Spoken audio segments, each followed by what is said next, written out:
Welcome to the Daily Word Bible Study, a plain and simple book by book, chapter by chapter, and verse by verse study through the entire Bible. Excuse me.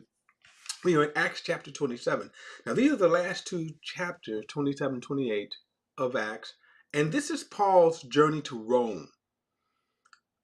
If you remember, in chapter 21, Paul is arrested at Jerusalem, and then because of the plot, he's then taken to Caesarea, where he he's tried by Felix, but Felix doesn't render a verdict. And then for 2 years, Felix would call for Paul, and they would commune, they would talk. Now, the reason why I'm bringing this up is because Paul, in his imprisonment, gives us a wonderful example. And let me just say, when I say a wonderful example of when you are in the worst circumstances. So while we could read Paul's experiences, but we are devoid of his the feeling of it. Being in jail, especially back then, was no joke. It wasn't pleasant. It wasn't a pleasant experience. And so they tried to get Paul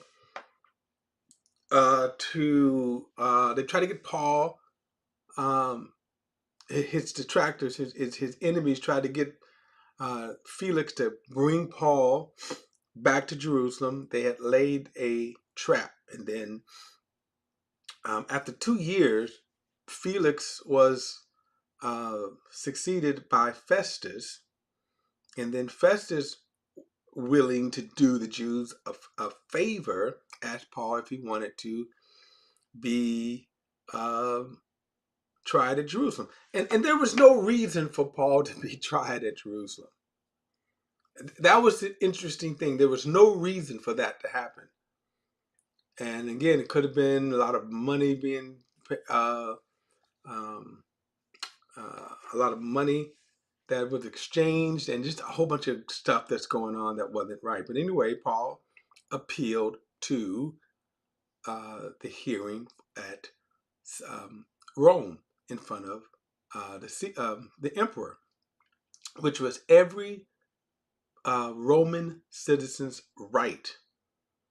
Now, in some respects, they were violating Paul's citizens, his rights, his Roman rights, by keeping him in prison so long.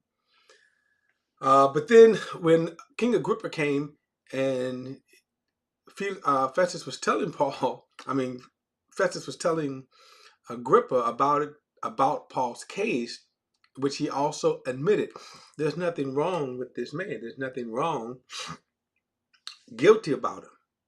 Of course, Festus didn't tell Agrippa that he was trying to railroad Paul to go back to Jerusalem, forcing Paul to appeal to Caesar. Now, all of this, all of this works to God's glory, because up until this point, he has been speaking to these Roman officials. And I said, since chapter 21, we see that Paul is put into a place in situations that under normal circumstances he never would have been in, to be able to preach the gospel. And that's why I say that, while Paul's circumstances were hideous, God used his circumstances. So let's get to it. So after Agrippa heard Paul, and Paul gave an astounding offense, and even by that, when they conferred, Agrippa said this man would have been set free had he not appealed to Caesar. Of course, he had to appeal to Caesar because he was being railroaded. But so now they're going to go on this journey. Now, you're going to also see in this journey how how God will use this journey for His glory. So, all right, chapter 27. I'm going to apologize beforehand because some of these names I know I'm not going to pronounce correctly. But it says, when it was decided that we should sail to Italy, they handed over Paul and some other prisoners to the centurion named Julius of the imperial regiment. So when we had boarded a ship of the Andromedan, we put to sea, intended to sail to ports along the coast of Asia. Aristarchus, a Macedonian of Thessalonica, was with us. The next day we put in at Sidon, and Julius treated Paul kindly and allowed him to go to his friends and receive care. So again, we see God's favor with Paul. And even though he was permitted to go, he was probably chained to a soldier, or at the very least, a soldier was with him all the time. But the fact that he wasn't in a dungeon. Now, also, we should note Luke is here. Luke is here because Luke is the one kind of narrating this and documenting this, as well as also Aristarchus, okay, was one of Paul's disciples and also ministers. Verse 4, when we had put out to sea from there, we sailed along the northern coast to Cyprus because the winds were against us. After sailing through the open seas of Sicilia and Pamphylia, we reached Myra and Lycia. And there a centurion found an Alexandrian ship sailing for Italy and put us on aboard. Sailing slowly for many days, we came with difficulty to the Citus. We came as far as Citus. Since the winds did not allow us to approach it, we sailed along the south side of Crete off of Salmon. And then with yet more difficulty, we sailed along the coast and came to a place called the Fair Havens near the city of Lasea. And by now much time had passed, and the voyage was already dangerous, since the fast was already over. Paul gave his advice and told the men, I can see that this voyage is headed towards damage and heavy loss, not only of the cargo and all and this ship, but also of our lives. But the centurions paid attention to the captains and owners of the ships rather than what Paul said. Now, this is not necessarily that Paul was speaking, by the wisdom of God or, the inspiration of God. Just probably Paul, who had traveled. Remember the last, he had traveled the seas, he had traveled the land. So you pick up some experience, okay? But in one respect, they had no reason to believe Paul. But that still would turn out to be not a good situation or good advice. So verse 12, it said, since the harbor was unsuitable to winter in, the majority decided to set sail from there, hoping somehow to reach Phoenix, a harbor of Crete, open to the southwest and northwest, and to winter there. So again, a lot of storms. They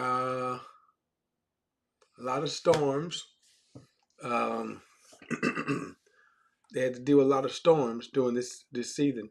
Now, a lot of these cities probably wasn't the best cities, which is why they tried to make it to Crete. Okay. Verse 13, and when a gentle south wind sprang up, they thought they had achieved their purpose. They weighed anchors and sailed along the shore of Crete. But not long after, the furious wind, called the northeasterner, rushed down from the island, and since the ship was caught and was unable to head into the wind. We gave way to it and were driven along. After running under the shelter of a little island called Sardid, we were barely able to get control of the skiff. And after hoisting it up, they used ropes and tackle to gird the ship. Then, fearing they would run around on the citrus. Now, some of these words you kind of have to understand. Sailing of the ships, which I don't. Okay, he said they lowered the drift anchor, and in that way they were driven along. Because we were being severely battered by the storm, they began to jettison the cargo the next day. And on the third day, they threw the ship's gear overboard with their own hands. So they was trying to lighten the load. And then it says, for many days, neither sun or stars appeared. And a severe storm kept raging. So they was caught in this huge storms, miles and miles worth, maybe hundreds of miles. And, you know, it says, finally, all hope that we would be saved was disappearing. Since many were going without food, Paul stood up among them and said, you men should have followed my advice and not sailed from Crete and sustained this damage and loss. Okay. So Paul kind of like, okay, you should have followed me, but keep this in mind, Paul, you're in the same boat. It says, now I urge you to take courage, because there will be no loss of any of your lives, but only of the ship. For this night an angel of God I belong to and serve stood by me and said, don't be afraid, Paul. You must stand before Caesar, and look, God has graciously given you all those who are sailing with you.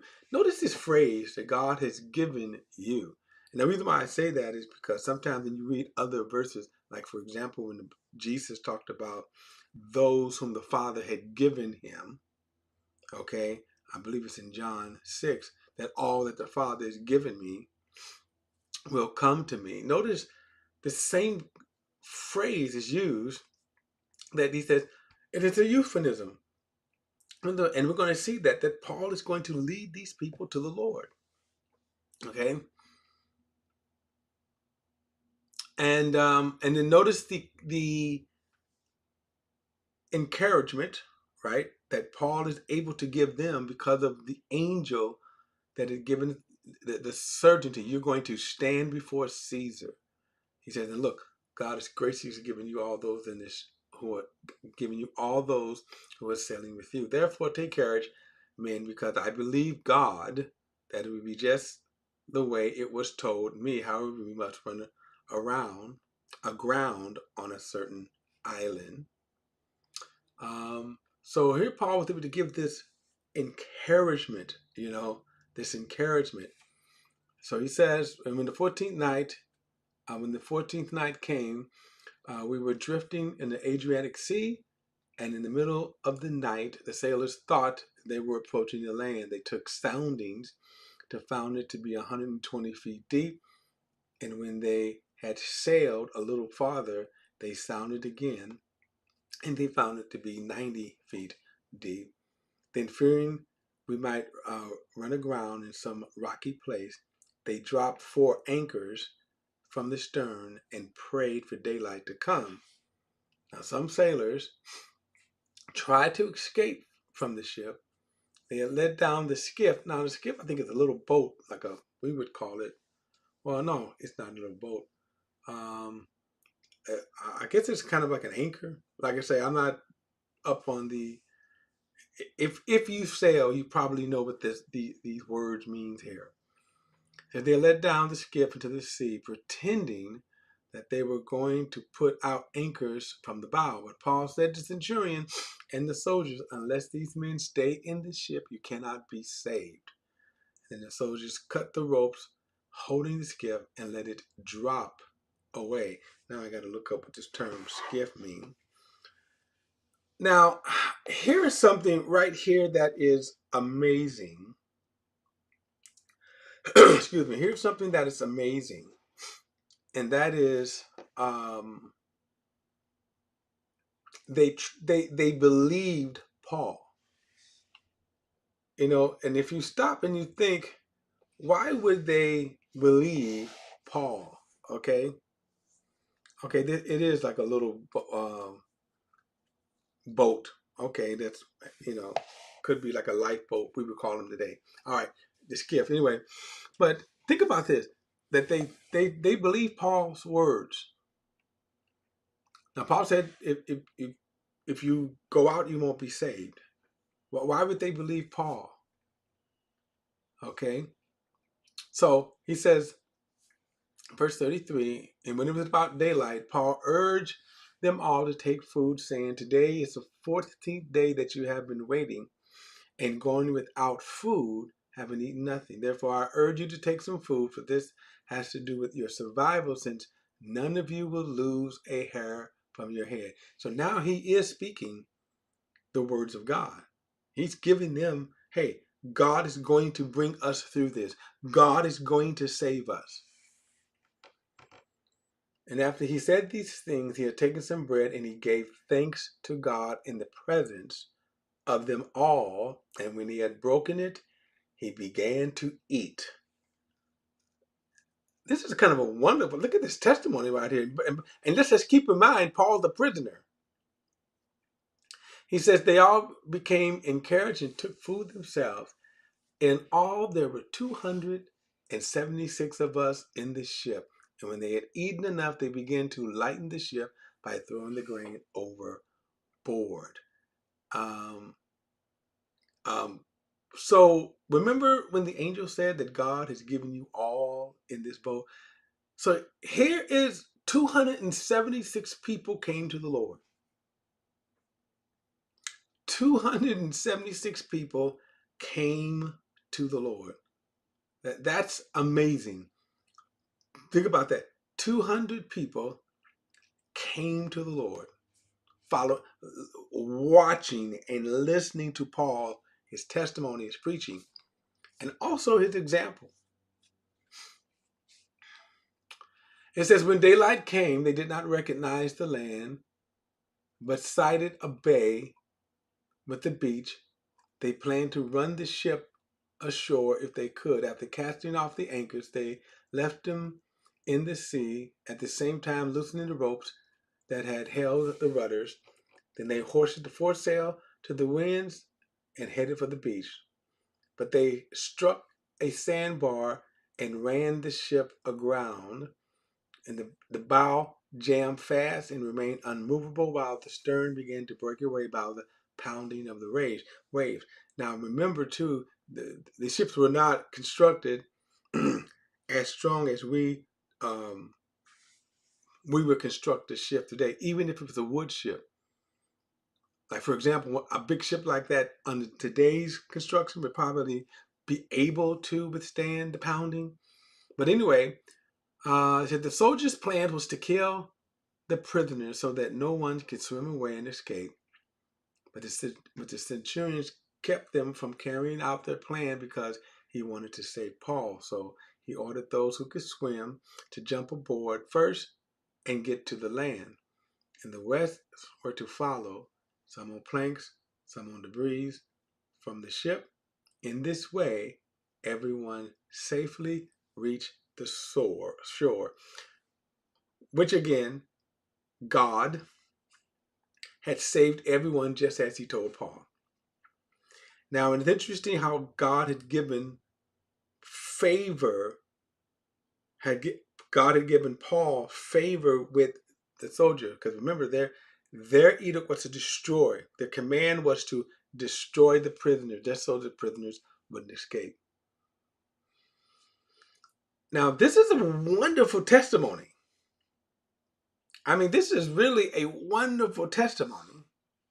If you stop and you think about this is a wonderful testimony. How, again, even in these horrid situations, how God can even use you in situations like this. And we're not through. And Paul, and to keep this in mind, Paul is a prisoner. Okay, he's well, not convict, but he's under arrest. Okay. All right, guys, don't forget to like and share this video and subscribe to BP, the Bible Perspective. And as always, if you have a thought, a comment, add it to the comment section below. All comments are welcome. I'll see you in the next